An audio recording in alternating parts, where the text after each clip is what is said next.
அரசு சேவைகள் மக்கள் வசிக்கும் பகுதிக்கே சென்றடையும் வகையில் உங்களுடன் ஸ்டாலின் திட்டத்தை முதலமைச்சர் மு.க.ஸ்டாலின் தொடங்கி வைக்கிறார். அந்த காட்சிகளை காணலாம். விவரங்களை செய்தியாளர் ராஜகுமரன் வழங்கிட கேட்கலாம். ராஜகுமரன், வணக்கம். விவரங்களை சொல்லலாம். தமிழகத்தில் உங்களுடன் ஸ்டாலின் திட்டம் தற்பொழுது முதலமைச்சரால் தொடங்கி வைக்கப்பட்டிருக்கின்றது. சிதம்பரம் நகரத்திற்கு சென்றிருக்கக்கூடிய முதலமைச்சர் அங்கு நடைபெறக்கூடிய முகாமில் பங்கேற்று இந்த உங்களுடன் ஸ்டாலின் என்கின்ற திட்டத்தை தொடங்கி வைத்திருக்கின்றார். மக்களுடைய வசிப்பிடங்களுக்கு அருகிலேயே முகாம் நடத்தி அந்த முகாம் மூலமாக மக்கள் அதிகமாக அரசின் சேவைகளை எவற்றுக்கெல்லாம் எதிர்நோக்குகின்றார்களோ அதை ஒட்டி 46 விதமான சேவைகளை வழங்கக்கூடிய திட்டமாக இந்த உங்களுடன் ஸ்டாலின் என்கின்ற திட்டம் நடைமுறைக்கு வந்திருக்கின்றது. இதன் மூலமாக வரும் நவம்பர் மாதம் வரை தமிழகத்தில் இருக்கக்கூடிய அனைத்து நகர்ப்பகுதி, ஊரக பகுதி என்று 10,000 இடங்களிலே தொடர்ச்சியாக முகாம்கள் நடைபெற இருக்கின்றன. அந்த முகாம்களுக்கு உரிய விண்ணப்பங்களுடன் சென்று தங்களுக்கு தேவையான அந்த சலுகைகளை, மானியங்களை உள்ளிட்ட பல்வேறு விதமான சேவைகளை பொதுமக்கள் பெற்றுக் கொள்ளலாம் என்று தமிழக அரசு அறிவித்திருக்கின்றது. முதலமைச்சர் மு.க.ஸ்டாலின் தற்பொழுது சிதம்பரம் நகரத்திலே அந்த உங்களுடன் ஸ்டாலின் திட்டத்தை தொடங்கி வைத்து அங்கிருக்கக்கூடிய பயனாளர்களிடம் பல்வேறு கருத்துக்களை கேட்டறிந்து வருகின்றார். இந்த திட்டத்தில் கிட்டத்தட்ட 46 சேவைகளை தமிழக அரசு வழங்கப் போகின்றது என்றாலும் கலைஞர் மகளிர் உரிமை தொகை திட்டம் தொடர்பான ஒரு பெரும் எதிர்பார்ப்பை பூர்த்தி செய்யக்கூடிய விதமாக இந்த உங்களுடன் ஸ்டாலின் திட்டம் அறிவிக்கப்பட்டிருக்கின்றது. ஏற்கனவே தமிழகத்திலே 14 லட்சத்திற்கும் கூடுதலான இல்லத்தரசிகளுக்கு இந்த மகளிர் உரிமை திட்டத்தின் மூலமாக மாதாந்திர உதவித்தொகை வழங்கப்பட்டு வருகின்றது.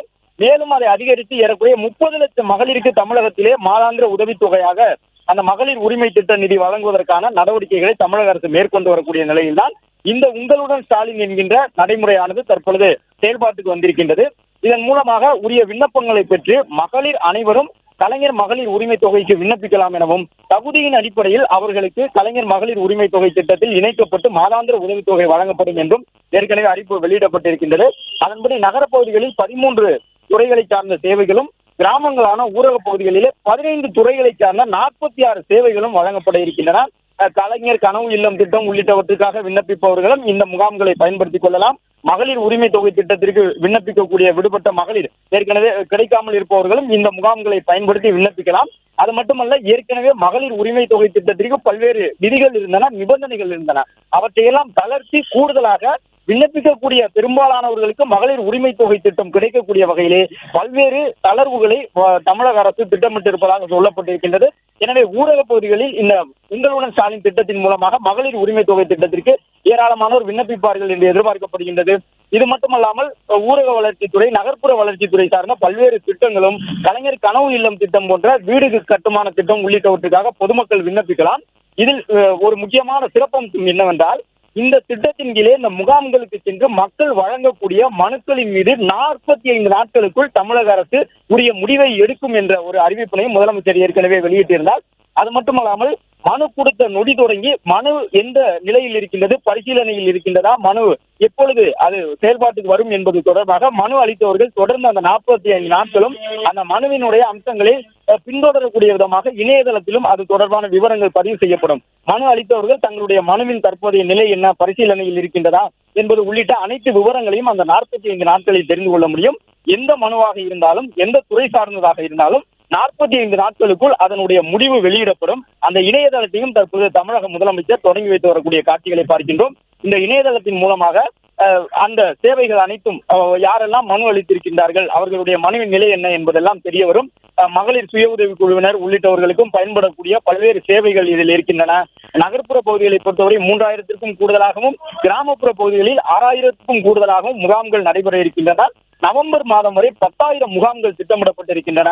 இந்த உங்களுடன் ஸ்டாலின் என்கின்ற திட்டத்தை தற்பொழுது சிதம்பரம் நகரத்தில் இருந்தவாறு முதலமைச்சர் தொடங்கி வைத்ததை தொடர்ந்து தமிழகம் முழுவதும் இருக்கக்கூடிய அனைத்து மாவட்டங்களிலும் மாவட்ட ஆட்சித் தலைவர்கள், பொறுப்பு அமைச்சர்கள் உள்ளிட்டவர்கள் முன்னின்று அந்த முகாம்களை தொடங்கி வைத்திருக்கின்றார்கள். அது மட்டுமல்லாமல் இந்த முகாம்கள் தொடர்ந்து நவம்பர் மாதம் வரை நடைபெற உள்ள நிலையில அதில் அனைத்து விதமான மனுக்களுக்கும் உரிய முடிவு எட்டப்பட்டு உடனுக்குடன் அது தொடர்பான விவரங்கள் அறிவிக்கப்படும் என்றும் கூறியிருக்கின்றார்கள். இதுவரை சேவை மையங்கள் உள்ளிட்டவற்றுக்கு சென்று காத்திருந்து விண்ணப்பிக்க வேண்டும். கிட்டத்தட்ட 60 ரூபாய் செலவு செய்து சேவை மையத்தில் பெறக்கூடிய சேவைகளை தங்களுடைய வீட்டுக்கு அருகிலேயே நடைபெறக்கூடிய இந்த முகாம்களை பயன்படுத்தி 30 ரூபாய் செலவு செய்து அந்த சேவைகளை விரைவாக பெற்றுக் கொள்ள முடியும் என்பது இந்த திட்டத்தினுடைய மிக முக்கியமான ஒரு அம்சமாக இருக்கின்றது.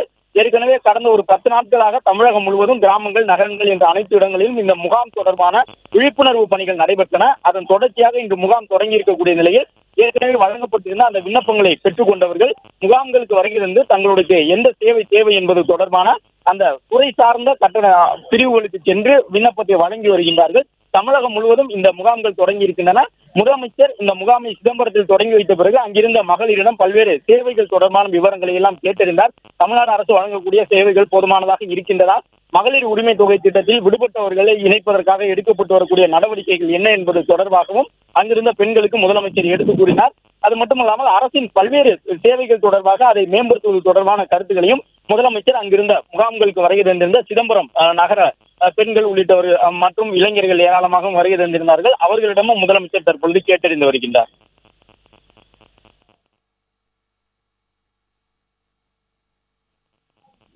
இந்த திட்டத்தை தொடங்கி வைத்த பிறகு மேலும் அந்த திட்டங்கள் தொடர்பான இணையதளங்களையும் முதலமைச்சர் அறிமுகப்படுத்த இருக்கின்றார். அந்த இணையதளத்தின் மூலமாக அந்த விண்ணப்பங்களுடைய தற்பொழுதைய நிலை என்ன என்பதை தெரிந்து கொள்ள முடியும்.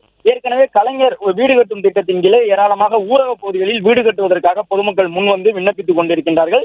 அந்த விண்ணப்பங்கள் பரிசீலிக்கப்பட்டு அது நடைமுறைக்கு வருவதில் காலதாமதம் இல்லாமல் உடனுக்குடன் கலைஞர் வீடு கட்டும் திட்டத்தில் விண்ணப்பிப்பவர்கள், அதே போன்று மகளிர் சுய உதவி குழுவினர் தங்களுக்கு தேவையான அந்த நிதிகளை பெறுவதற்கான நடைமுறைகளை எளிமைப்படுத்தி கொடுப்பது என்பது உட்பட தமிழ்நாடு அரசினுடைய ஏறக்குறைய ஒட்டுமொத்த சேவைகளையும் என்று சொல்லும் விதமாக 15க்கும் மேற்பட்ட துறைகளின் சேவைகளை சான்றிதழ் பெறுவதற்கெல்லாம் வட்டாட்சியர் அலுவலகத்திற்கு சென்று காத்திருக்க வேண்டும். அது போன்ற சூழ்நிலைகள் இல்லாமல் இந்த முகாம்களை பயன்படுத்தி, அதிலும் குறிப்பாக ஊருக்கு ஊர் இந்த முகாம் நடைபெற இருக்கின்றது. தமிழ்நாடு முழுவதும் 10,000 முகாம்கள் என்பது கிட்டத்தட்ட தமிழகத்தில் ஒட்டுமொத்தமாக இருப்பது 12,500 ஊராட்சி. எனவே குறைந்தபட்சம் ஒரு ஊராட்சிக்கு ஒரு இடம் என்ற அளவில் அந்த குடியிருப்புகளுக்கு அருகிலேயே இந்த முகாம்கள் நடைபெற இருக்கின்றன. இதன் மூலமாக பொதுமக்கள் அதிக அலைச்சல் இல்லாமல், அது மட்டுமில்லாமல் வெளிப்படைத்தன்மையோடு நம்பகத்தன்மையோடு இந்த முகாம்கள் மூலமாக மனு அளிக்கும் பொழுது அந்த மனுவினுடைய நிலை என்ன என்பதை அவ்வப்பொழுது பார்த்து அறிந்து கொள்ள முடியும். அது மட்டுமல்லாமல் 45 நாட்களிலேயே இந்த மனுவின் மீது உரிய முடிவு எட்டப்படும் என்பதால் நம்பிக்கையோடு இந்த முகாம்களில் பங்கேற்று இது போன்ற மனுக்களை வழங்கலாம் என்று துறையினுடைய அதிகாரிகள் தெரிவித்திருக்கின்றார்கள். இதில் வழங்கப்படக்கூடிய மனுக்களை மேற்பார்வையிடுவதற்காகவும் உடனுக்குடன் அதனுடைய நடைமுறைகளை செய்து முடிப்பதற்காகவும் தமிழக முதலமைச்சர் அதற்கென தனியாக அதிகாரிகளை நியமனம் செய்திருக்கின்றார். அவர்கள் தமிழகத்தில் இருக்கக்கூடிய 38 மாவட்டங்களிலும் இந்த மனுக்கள் தொடர்பான நிலை என்னவாக இருக்கின்றன, மக்களுக்கு உடனுக்குடன் சேவைகள் வழங்குவதற்காக அதிகாரிகள் உரிய நடைமுறைகளை பின்பற்றிக் கொண்டிருக்கின்றார்களா என்பதை கண்காணிப்பார்கள் என்ற தகவலையும் தமிழக அரசு வெளியிட்டிருந்தது. முதலமைச்சர் சிதம்பரம் நகரத்திலே இந்த முகாமை தொடங்கி வைத்த பிறகு அங்கிருக்கக்கூடிய கூடாரங்கள் அமைக்கப்பட்டு ஒவ்வொரு துறையினுடைய சேவைகளும் வரிசைப்படுத்தப்பட்டிருக்கின்றன. ஒவ்வொரு துறையின் சார்பிலும் உங்களுடன் ஸ்டாலின் என்கின்ற இந்த திட்டத்திலே என்னென்ன மாதிரியான சேவைகள் எல்லாம் வழங்கப்படுகின்றன என்பதற்காக அமைக்கப்பட்டிருக்கக்கூடிய அந்த அரங்குகளுக்கு சென்று முதலமைச்சர் பார்வையிட்டு வருகின்றார். இந்த உங்களுடன் ஸ்டாலின் திட்டத்தை பொறுத்தவரை முதலமைச்சர் ஏற்கனவே அறிவித்தவாறு வீடு தேடி அரசினுடைய சேவைகள் வருகின்றன என்று குறிப்பிட்டிருந்தார் முதலமைச்சர். அதற்கு ஏற்ப வீடுகளுக்கு அருகிலேயே முகாம்கள் நடைபெற இருக்கின்றன. இ சேவை மையங்கள் மூலமாக வழங்கப்பட்ட சேவைகள் வழக்கமான இ சேவை மையங்களில் பெறக்கூடிய கட்டணத்தை காட்டிலும் குறைவான கட்டணத்திலே வழங்கப்பட இருக்கின்றன. ஒரு சில சேவைகளுக்கு 60 ரூபாய் இ சேவை மையத்திலே வசூலிக்கப்படும். அது எல்லாம் இந்த முகாம்கள் மூலமாக இ சேவை மையத்தை நாடும் பொழுது 30 ரூபாய் என்ற அளவில் குறைவாக கட்டணம் வசூலிக்கப்படுகின்றது. அதே போன்று வீடு கட்டும் திட்டமாக இருக்கட்டும், அரசினுடைய மானியங்களை பெறுவதற்கான நடைமுறைகளை எளிமைப்படுத்தி கொடுப்பதாக இருக்கட்டும் என்று பல்வேறு விதமான சேவைகளை வழங்கக்கூடிய ஒரு இடமாக ஒருமுகப்படுத்தப்பட்டு, அதாவது 15க்கும் மேற்பட்ட துறைகள் 46 சேவைகள் ஒருங்கிணைக்கப்பட்டு இந்த முகாம்களுக்கு சென்றால் தமிழ்நாடு அரசினுடைய அனைத்து சேவைகளையும் அந்த சேவையை வழங்கக்கூடிய நிறுவனங்களையும் துறைகளையும் அணுக முடியும் என்கின்ற நம்பிக்கையை ஏற்படுத்தக்கூடிய விதமாக இந்த திட்டத்தை நடைமுறைப்படுத்த வேண்டும் என்று முதலமைச்சர் உத்தரவிட்டிருக்கின்றார். இந்த உங்களுடன் ஸ்டாலின் திட்டம் தொடங்குவதற்கு முன்பாகவே பல கட்டங்களாக தமிழ்நாடு முதலமைச்சர் தலைமையிலே, துணை முதலமைச்சர் தலைமையிலே, தலைமைச் செயலகத்திலே ஆலோசனை கூட்டங்கள் நடைபெற்றன. துறை வாரியாக அமைச்சர்கள், செயலாளர்கள் வரவழைக்கப்பட்டு அவர்களுடைய துறைகளின் சேவைகளை இந்த முகாம்கள் மூலமாக மக்களுக்கு வழங்குவதற்காக என்னவெல்லாம் செய்ய வேண்டும் என்பது தொடர்பாக விரிவான ஆலோசனைகள் நடத்தப்பட்டு அதன் நிறைவாகத்தான் தற்பொழுது இந்த உங்களுடன் ஸ்டாலின் என்கின்ற திட்டம் நடைமுறைப்படுத்தப்பட்டிருக்கின்றது. அதிலும் குறிப்பாக ஏற்கனவே குறிப்பிட்டவாறு மகளிர் உரிமை தொகை திட்டம் என்பது ஊரக பகுதிகளில் பெரும் வரவேற்பை பெற்றிருக்கக்கூடிய நிலையில் மகளிர் உரிமை தொகை திட்டத்திற்கு விண்ணப்பித்த ஏராளமான பெண்கள் அந்த திட்டத்தில் விடுபட்டு போயிருக்கின்றார்கள். அவர்களையும் இந்த திட்டத்தில் இணைப்பதற்கான ஒரு முயற்சியாகத்தான் இந்த கலைஞர் மகளிர் உரிமை தொகை திட்டம் உள்ளிட்டவற்றை வழங்கக்கூடிய இந்த முகாம்கள் நடைபெற்று வருகின்றன. அதிலும் குறிப்பாக தளர்வுகளை வழங்க இருக்கின்றார்கள் என்ற செய்தியை தமிழ்நாடு அரசு அதிகாரிகள் தெரிவித்திருக்கின்றார்கள். அதிகாரப்பூர்வமான அறிவிப்பு அதுவும் தனியாக வெளியிடப்படும் என்று சொல்லியிருக்கின்றார்கள். ஏனென்றால் மகளிர் உரிமை தொகை பெறுவதற்கு சில விதிகள் இருந்தன. நிலம் தொடர்பாக, மின் பயன்பாடு தொடர்பாகவெல்லாம் பல விதிகள் இருந்தன. அவற்றிலெல்லாம் தளர்வுகளை வழங்குவதன் மூலமாக தற்பொழுது 14 லட்சமாக இருக்கக்கூடிய பயனாளர்களுடைய எண்ணிக்கையை ஏறக்குறைய 30 லட்சமாக நவம்பர் டிசம்பர் மாதங்களுக்கு உள்ளாக உயர்த்துவதற்கான ஒரு வாய்ப்பாக இந்த மகளிர் உரிமை தொகை திட்டத்தில் பயனாளர்கள் எண்ணிக்கை அதிகரிப்பதற்கான சூழலை கொண்டு வரக்கூடிய விதமாக இந்த முகாம்கள் இருக்கும் என்று சொல்லியிருக்கின்றார்கள்.